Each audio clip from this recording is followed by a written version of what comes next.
ओम वंदे गौ मातरम। मित्रों, आज हम बात करने जा रहे हैं हमारी 16 संस्कारों की पावनी परंपरा के दूसरे संस्कार, जिसे हम पुंसवन संस्कार के नाम से जानते हैं। मित्रों, पुंसवन संस्कार क्या है, ये कब किया जाता है, क्यों किया जाता है, इसके पीछे के कारण क्या है, और साथ ही जो लोग बार बार गर्भपात से परेशान हैं, तो आज इस वीडियो के निर्देशों को यदि आप ध्यान से सुनते हैं, पूरा पालन करते हैं, क्योंकि मात्र एक वीडियो के निर्देश पालन करने से आपका समाधान नहीं होगा, आपको बहुत कुछ पालन करना होगा। पर उसमें से ये एक हिस्सा है जिसका पालन करने से आप अपने तीसरे, चौथे, पांचवें, छठे या किसी और महीने में जो गर्भपात बार बार हो जाता है उससे अपने आप को बचा सकते हो। जो बच्चा विकलांग आदि पैदा होते हैं, बीमार पैदा होते हैं, उनसे भी अपने बच्चों को बचा सकते हैं। और मित्रों, ये हमने कहा कि तीसरे, चौथे, पांचवें महीने से, पर यदि पहला, दूसरा महीना है, यानी कि पहले महीने में तो कई बार पता ही नहीं चलता कि गर्भाधान हो चुका है, पर दूसरे महीने में जब पता चल जाता है और दूसरे महीने में यदि गर्भपात हो रहा है तो उसमें विशेष सावधानी नहीं रखनी चाहिए, क्योंकि यदि होता है तो नॉर्मली हो जाने देना चाहिए। हाँ, आप जानबूझ के गर्भपात करें तो बात दूसरी, पर यदि नॉर्मली कंडीशन में यदि गर्भपात होता है तो उसको ना रोकें, क्योंकि ऐसी स्थिति कई बार जब बनती है ना मित्रों, तो इसका मतलब है कि आपका जो बच्चा, जो गर्भ में शिशु आपका पलना शुरू हो रहा था, वो अभी मजबूत नहीं था, यानी कि उसमें पहले जो कमजोरियां हैं, या तो वीर्य कमजोर था या मां का गर्भाशय कमजोर है। तो ऐसी स्थिति में शुरुआत में ही बच्चे का गर्भपात हो जाता है, तो उसको यदि आप रोकने की प्रयास करेंगे तो उसमें बहुत ज़्यादा मेहनत लगती है और कई बार बच्चे विकलांग भी पैदा होते हैं। तो यदि उस समय गर्भपात होता है उसमें ज़्यादा कुछ नहीं करना चाहिए, हो जाने देना चाहिए। पर हाँ, भविष्य में गर्भपात ना हो उसके लिए मित्रों आपको हमारी इसी वीडियो के डिस्क्रिप्शन में गर्भावस्था और दवा मुक्ति प्लेलिस्ट में हमने विस्तार से आपकी समस्या पर वीडियो दी है। देखिए, निर्देशों को ध्यान से सुनिए, पालन करिए, ताकि दोबारा जब आप बेबी कंसीव करें ना और पुंसवन संस्कार करके अपने बेबी को पुष्ट बनाएं, पर आपको बाकी समस्याओं का सामना ना करना पड़े। कि जब तक वीर्य मजबूत नहीं होगा, गर्भाशय मजबूत नहीं होगा, तब तक आपको इन समस्याओं का सामना बार बार करना ही पड़ेगा। ये मैंने आपको पहले इसलिए बता दिया ताकि आप ये प्रश्न ना करें कि हमारा तो दूसरे महीने में गर्भपात हो जाता है, क्योंकि ये जो संस्कार है ये तीसरे महीने में किया जाता है। जी हाँ, दूसरा महीना पूरा होने के बाद तीसरे महीने में किया जाता है। तो मित्रों, आपको बता दूं इस संस्कार में क्या होता है। मित्रों, ये जो संस्कार है, जब बेबी कंसीव हो चुका है, ये पता चलता उसके 1 महीने से 2 महीने के बीच में किया जाता है, यानी कि दूसरा महीना आराम से निकल जाता है, उसके बाद किया जाता है, क्योंकि उससे पहले की स्थिति छोड़ दी जाती है। अब मित्रों, मैं आगे आपको बता दूं पुंसवन का मतलब क्या होता है। पुं यानी कि शरीर या काया, जब ये काया बनती है उसको सवन यानी कि उसको वृद्धि देनी है, उसको संस्कार देना, उसको सही दिशा में आगे बढ़ाना, उसको सही पोषण मिले, इसकी व्यवस्था करने का ही नाम पुंसवन संस्कार है। अब मित्रों, हमारा जो देश है ना, इसमें हर स्थिति को, हर जगह को, हर दिन को एंजॉय करने का एक अपनी परंपरा रही है, लेकिन हमने आज आधुनिकता के चक्कर में वो सारी चीज़ें खो दी हैं। तो मित्रों, ये जो पुंसवन संस्कार है ये भी एक ऐसा ही संस्कार है जिसमें घर में एक उत्साह, उमंग का वातावरण बनता है। हमने पहले गर्भाधान संस्कार की जब बात की थी तो आपको बताया था कि गर्भाधान के समय आपको पता होना चाहिए कि अब आपकी स्थिति क्या होनी चाहिए, क्योंकि आपको आने वाली पीढ़ी को एक विरासत के रूप में जन्म देना है, ताकि आने वाली पीढ़ी विरासत लेके चलेगी, तो विरासत को आने वाली पीढ़ी संभालेगी, उसको जन्म देना है। तो वही जब आप गर्भाधान संस्कार करते हैं तो कैसे उसको जन्म देना है, मतलब उसकी प्रक्रिया क्या करनी है, हमने उसमें बताया था। अब उसको संवर्धन कैसे देना है, क्योंकि उसको सवन यानी कि उसको आगे कैसे बढ़ाना है, उसकी बात हम करें। तो मित्रों, जब गर्भाधान हो चुका है उसके बाद जो पूजा पाठ होगी वो आप यदि करवाना चाहते हैं, हवन वगैरह, तो आर्य समाज में ये विधियां करवाई जाती हैं। आर्य समाज के कोई भी शास्त्री आपको विधि करवा देंगे, उसमें जो हवन वगैरह होता है वो करवा देंगे। उससे आपके घर का वातावरण भी आनंदित होगा, प्रफुल्लित होगा, और साथ ही आपके घर में कुछ चीज़ें जो होनी चाहिए वो होना शुरू हो जाएंगी, क्योंकि सब घर वालों को अब मिलजुल कर उस गर्भिणी की, यानी कि जिसको गर्भाधान हुआ है, उसकी पूरी की पूरी देखभाल करनी है, वो खुश रहे, इसका इंतजाम पूरे घर वालों को करना है। और साथ ही जो गर्भिणी स्त्री है उसको भी अपने आप में एक उत्साह भरा वातावरण रखना है, ताकि वो एक नन्हे शिशु को, जो एक स्वस्थ शिशु होगा, जो आने वाली विरासत को, पीढ़ी को संभाल के आने वाली पिछली विरासत को संभालेगा, ऐसे शिशु को जन्म देना है। अब मित्रों, इसके लिए संवर्धन के लिए जो एक विशेष विधि बताई जाती है उसमें क्या किया जाता है पहले वो बता दूं। मित्रों, पुंसवन संस्कार में जो किया जाता है, वड़ यानी कि बरगद जो होता है ना, बरगद, वट वृक्ष जिसे कहा जाता है, उसके कोमल कोपलें होती हैं, गुलाबी गुलाबी से रंग की दिखती हैं, वो और गिलोय जो होती है, इसकी पत्तियां ले लेनी, संभाग मिलानी है और इसको पीस लेना, अच्छे से पीस के इसका रस निकालना है, और इसका रस आपको नासिका में डालना और सूंघना भी है। अब नासिका में कैसे डालना है मित्रों, जिस नासिका से सांस चल रहा हो उस नासिका में पहले डाला जाता है और दूसरी नासिका में बाद में डाला जाता है। ये नाक में कोई भी चीज़ डालने का विधान है, नियम है। अब यदि आप नाक में घी या तेल हमारे बताए अनुसार डाल रहे हैं तो आपको डालने में समस्या नहीं है, क्योंकि गले में है तो उतार देना, ये आपको पता है। यदि आप नहीं डाल रहे हैं तो आपको इस समय थोड़ी सी समस्या आती है। और मित्रों इसमें नॉर्मली तो हम बता दिया कि जो नासिका से सांस खुली उसमें आप पहले डालें, बाद में दूसरी में डालें। पर यदि आप पुत्र की कामना करते हैं तो आपको दाई नासिका में पहले डालना है, और पुत्री की कामना करते हैं तो आप बाई नासिका में पहले डालेंगे। ये इसका सीधा विधान है। आप बोलेंगे यदि हमारी उस समय नासिका कौन सी, क्योंकि जब आप संस्कार विधि करें, संस्कार करें तो उस समय कौन सी नासिका खुली है तो उस अनुसार आपको डाला जा सकता, कोई समस्या नहीं है। पर हाँ, कभी कभी और उससे पहले की व्यवस्था आपने बनाई है तो आप पुत्र पुत्री की कामना करें तो बात अलग है। वरना मैं तो एक बात ही कहती हूँ कि आप पुत्र या पुत्री की कामना ना करके एक स्वस्थ शिशु की कामना करें तो सबसे उत्तम होगा। अन्यथा तो बहुत सी बातें हैं, उसमें मैं ज़्यादा विस्तार से इस वीडियो में चर्चा नहीं करना चाहूँगी। तो ये है पुंसवन संस्कार की जो मूल विधि है, जिससे हमारा गर्भ स्थापित हो जाता है और उसका आगे बढ़ना शुरू हो जाता है। इससे गर्भाशय में गर्भ स्थित हो जाता है, जिससे वो अब गर्भपात की स्थिति में नहीं बनेगा यदि गर्भ नॉर्मली मजबूत है तो। अब मित्रों जिनको बार बार गर्भपात होने की समस्या, यानी कि पहले आपको ये समस्या हो चुकी है और आपको डर लग रहा है, तो मित्रों आप अपने जीवन शैली में कुछ चीज़ें अपना सकते हैं जिससे आपको गर्भपात नहीं होगा, यानी कि गर्भपात की समस्या से आप अपने आप को बचा पाएंगे। तो मित्रों हम आपको ऐसे कुछ प्रयोग बता दें जिससे आपको गर्भपात नहीं होगा। मित्रों सबसे पहला प्रयोग है चुकंदर का रस, जिसे बीटरूट भी कहा जाता है। बीटरूट का रस आप सुबह सुबह खाली पेट, जिसे बासी मुंह कहते हैं ना, उठते ही आप आधा कप पी लीजिए। मतलब करीब 100 ग्राम जितना पी लीजिए। ये आपके गर्भपात को बचाएगा, ये गर्भपात नहीं होने देगा। जिनको खून की कमी वो भी ये करेंगे, जिनको बार बार हो चुका है, पहले भी हो रहा है तो ये कर सकते हैं, इससे आपको काफ़ी आराम मिलेगा। इसके अलावा मित्रों कैल्शियम की कमी होती है, कई बार फास्फोरस की कमी हो जाती है, तो इसके लिए कई बार ये बताया जाता है कि भाई आप सिंघाड़े का हलवा खा सकते हैं।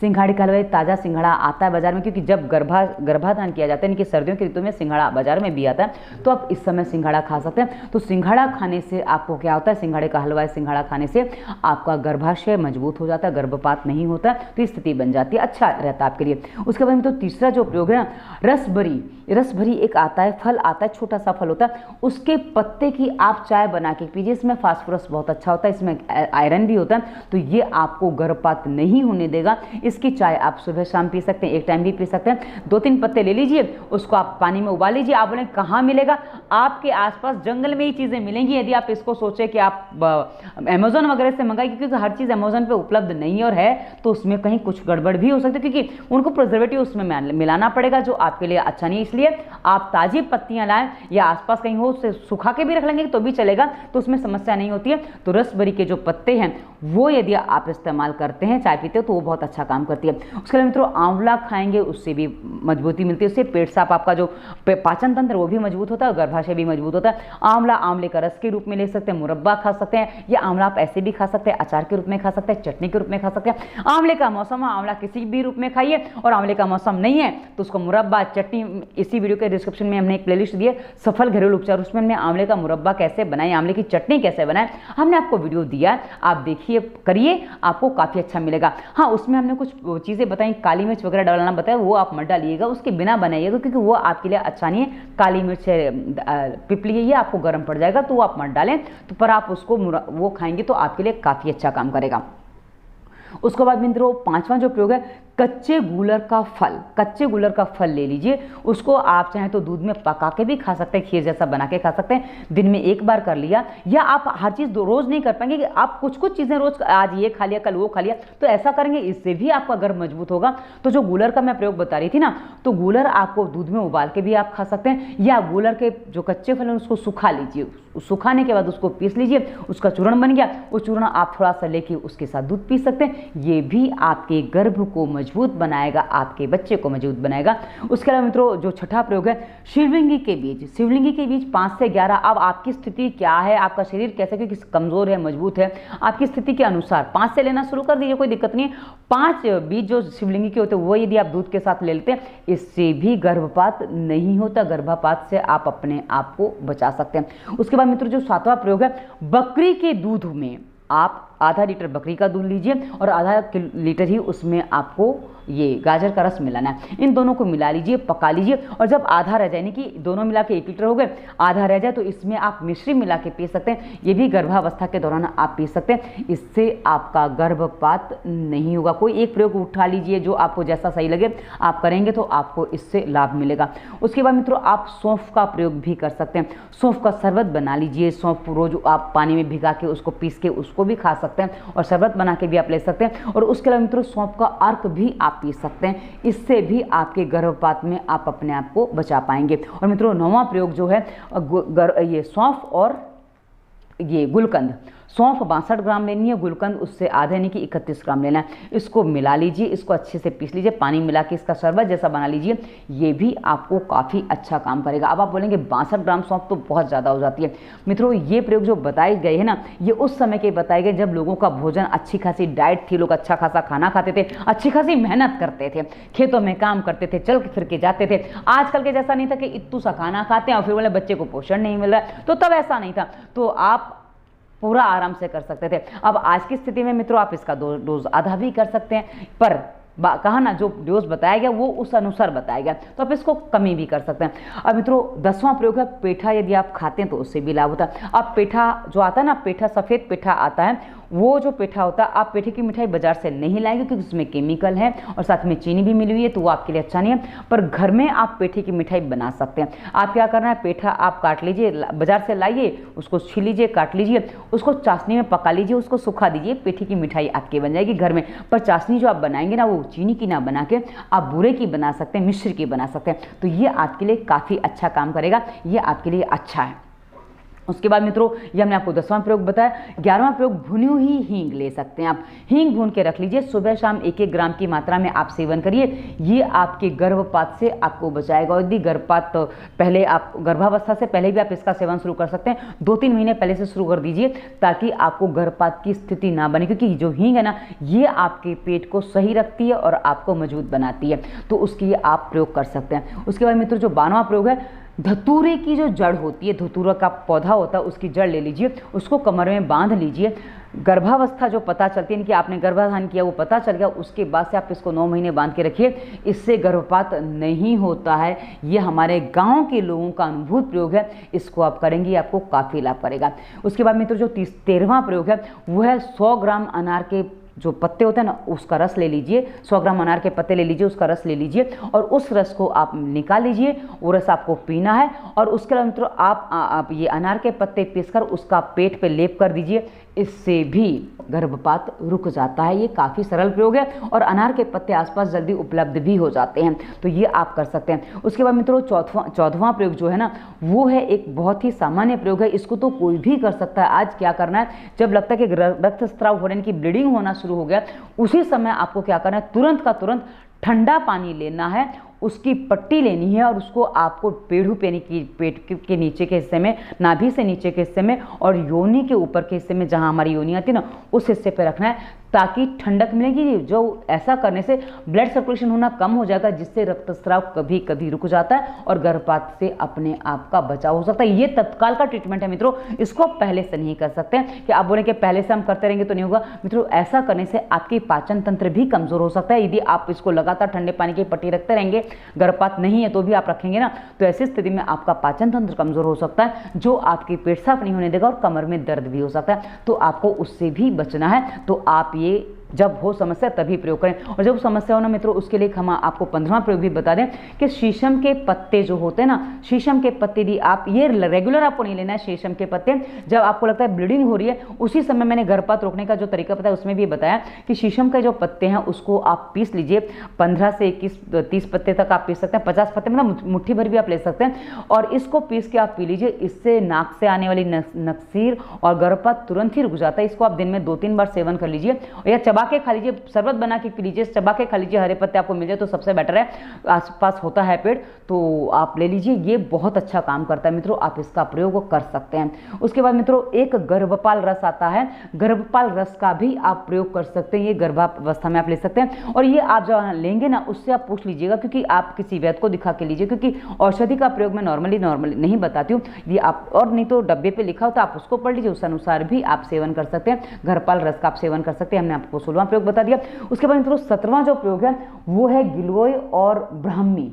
गिलोय आपको लेनी है 10 ग्राम, ब्राह्मी आपको लेनी है 20 ग्राम, और इसमें 1 से 2 ग्राम आपको काली मिर्च मिलानी है, सौंठ नहीं काली मिर्च मिलानी है। अब आपको बता दो मित्रों, काली मिर्च आप मिलाएं ना मिलाएं, क्योंकि किसी को गर्मी बहुत ज़्यादा तो आप आधा ग्राम भी काली मिर्च मिलाएंगे तो चलेगा। अब आपको क्या करना है, जो इसका चूर्ण बना के ले लीजिए और आपको 1 गिलास दूध के साथ इसका सेवन करना है। ये आपके बच्चे के मस्तिष्क को भी तेज बनाएगा। इस पर मैं अलग से वीडियो आपको दूंगी, ताकि आप औषधि प्रयोग की हर कोई कर सकता है, तो आप कैसे इसका दूध बना के पी सकते हैं मैं आपको बताऊंगी, ताकि इससे आपकी बुद्धि तेज होती है और बच्चे की भी बुद्धि तीव्र होती है यदि आप इसका सेवन करते हैं तो। उसके बाद मित्रों आपको जो करना है जिससे आपका गर्भ स्थिर रह सके, वो है आपको स्वास्थ्य नियम का पूरा पालन करना है। इसी वीडियो के डिस्क्रिप्शन में स्वास्थ्य नियम प्लेलिस्ट दी है हमने। आप पानी सही मात्रा में पिएंगे, भोजन करने का समय सही रखेंगे और उसके साथ ही नाक में तेल वगैरह डालेंगे, जिससे आपका स्वास्थ्य सही रहे। पानी सही मात्रा में पीने से जो आपके पेट पर वजन नहीं आता है, जो आपका पेट साफ हो जाता है, आपका कमर में दर्द नहीं होता है, तो आपको बहुत सारी समस्याओं से आप अपना बचाव कर सकते हैं। और भोजन हमेशा हल्का फुल्का रखें, ताकि आपको पेट में भारीपन ना हो और पेट साफ होता रहे। ये आपकी सबसे पहली जरूरत होती है। पेट साफ नहीं होगा तो कभी कभी शरीर में गर्मी बनने से भी गर्भपात की स्थिति बन जाती है। तो अपने आप के अंदर की गर्मी ना बढ़ने दें और अपने स्वास्थ्य नियम का पूरा पालन करें। और मित्रों इसी वीडियो के डिस्क्रिप्शन में गर्भावस्था पूरी प्लेलिस्ट हमने दी है, उसकी वीडियोस आप जरूर देखिए, ताकि आप गर्भावस्था में क्या करना चाहिए क्या नहीं करना चाहिए। हमने और भी चीजें बताई हैं, क्योंकि गर्भपात में हमने गर्भपात कैसे रोके वो बता दिया, और गर्भपात होने के कारण हम अलग से हमने वीडियो बनाए कि गर्भपात क्यों हो जाता है और गर्भावस्था में क्या करना चाहिए क्या नहीं करना चाहिए, उस पर हमने अलग से वीडियो दे रखे हैं। आप उनको देखेंगे, आपको बहुत सारी बातें और पता चलेंगी। एक वीडियो में सारी बातें नहीं बता सकती, इसलिए मैंने अलग अलग वीडियो बनाए। आशा आप उन वीडियोस को भी देखेंगे, पालन करेंगे और आप एक स्वस्थ शिशु को जन्म देने के लिए अपनी पूरी जिम्मेदारी निभाएंगे, पालन करेंगे, ताकि आप आने वाली पीढ़ी को पुरानी पीढ़ी की विरासत अच्छे से दे सकें। क्योंकि हर परिवार अपने आप में चाहता है कि उनकी विरासत आगे बढ़े। तो विरासत आने वाली पीढ़ी आगे बढ़ाएगी, पर कैसे बढ़ाएगी, जब वो आपकी पहचान के साथ होगी। तो मित्रों आशा हमने आपको पूरी जानकारी दी है। डिस्क्रिप्शन चेक जरूर करिएगा, आपको बहुत सारे काम के वीडियो मिलने वाले हैं। हाँ, यदि आपको कोई रोग विशेष लग जाता है, जैसे थायराइड, ब्लड प्रेशर कभी कभी किसी का हो जाता है, तो उसके लिए भी हमने वीडियो दी है। और दवा मुक्ति प्लेलिस्ट में इस पर विस्तार से वीडियो दिया है। पर यदि आप पालन करते हैं तो आपको दवाइयाँ नहीं खानी पड़ेंगी, बिना दवाओं के ही अपने हर रोग का समाधान गर्भावस्था के कर सकते हैं। हमने बहुत सरल तरीके से समाधान बिना दवाओं के बताया है। तो ये वीडियो आपको कैसा लगा उसे बताइएगा। इस वीडियो के डिस्क्रिप्शन में आगे हमने इंस्टाग्राम, फेसबुक का लिंक दिया। यदि आप वीडियो पर प्रश्न नहीं कर सकते, हमें वहाँ भी प्रश्न कर सकते हैं। और अंत में हमने अपना नंबर दिया, नंबर कंसल्टेंसी के लिए हम देते हैं, क्योंकि हम पहले ही आपको सभी रोगों का समाधान दवा मुक्ति और वायरस के प्रभाव प्लेलिस्ट के रूप में बता देते हैं। फालतू विचार कैसे मुक्त करें हम वो भी बता देते हैं, क्या करना चाहिए क्या नहीं करना चाहिए सब बता देते हैं। अब उसके बाद यदि आप पालन करने के बाद आपको लगता है कि अब आपको कंसल्टेंसी करना ही ज़रूरी है, आपको कुछ जल्दी समाधान मिल जाएगा, तो अब हमसे फीस देकर कंसल्टेंसी कर सकते हैं। ये वीडियो कैसा लगा उसे बताइएगा। धन्यवाद। वंदे मातरम।